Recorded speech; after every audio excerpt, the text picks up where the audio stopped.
بسم الله الرحمن الرحيم.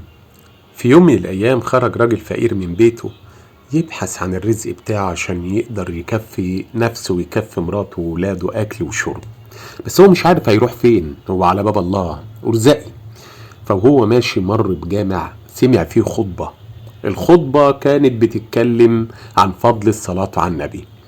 الخطيب كان بيقول إن الصلاة على النبي بتجلب البركة والرزق، وفي السماء رزقكم وتوعدون. لو انت قعدت تصلي على النبي كده كتير وعلى آل النبي ربنا هيبعت لك الرزق بتاعك من السماء. هو بيقولها مجازا للخطيب. الراجل صدق فعلا الراجل الفقير، وبعد انتهاء الخطبة قعد يردد الصلاة على النبي، اللهم صل عليك يا نبي، اللهم صل عليك، لغاية ما كان ماشي وفي حتة أرض فاضية كده هو رجله خبطت في صخرة.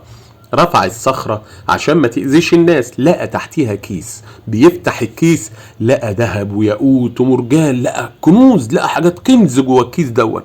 جه ياخده فرحان وهيجري على مراته، وبعدين افتكر قال ما يمكن الراجل اللي مخبي الكيس هنا هو يرجع عايز ياخد الكيس بتاعه، يبقى انا سرقته. لا لا لا لا، وبعدين ربنا وعدني بالرزق بتاعي من السماء. لا، راح حطه تاني تحت الصخرة ودفنه ورجع لمراته.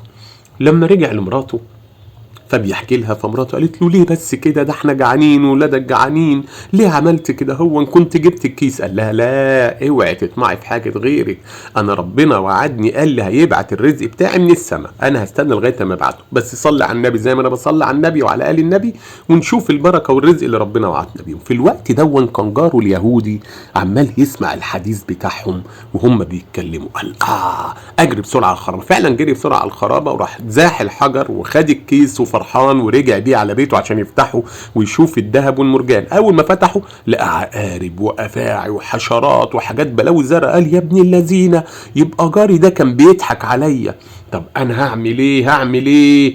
هوبا، راح قال لك انا هاخد الكيس وادلقه عليه هو ومراته. فعلا مسك الكيس طلع فوق السطوح وراح دلق جزء من الكيس اللي مليان عقارب وافاعي على الراجل ومراته.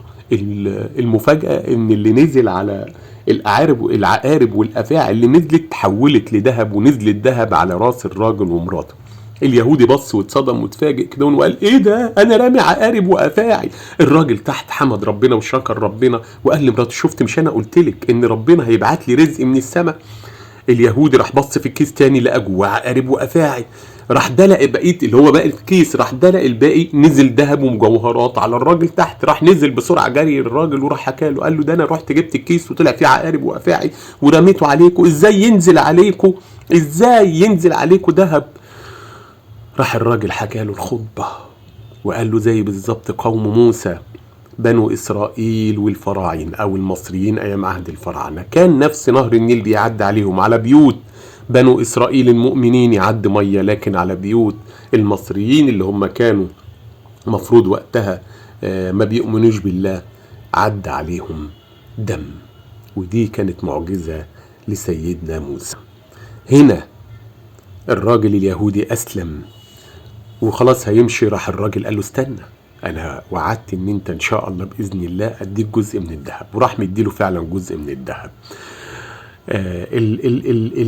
القصه بتقول ان عندما تتوكل على الله بصدق ياتيك الرزق من حيث لا تحتسب.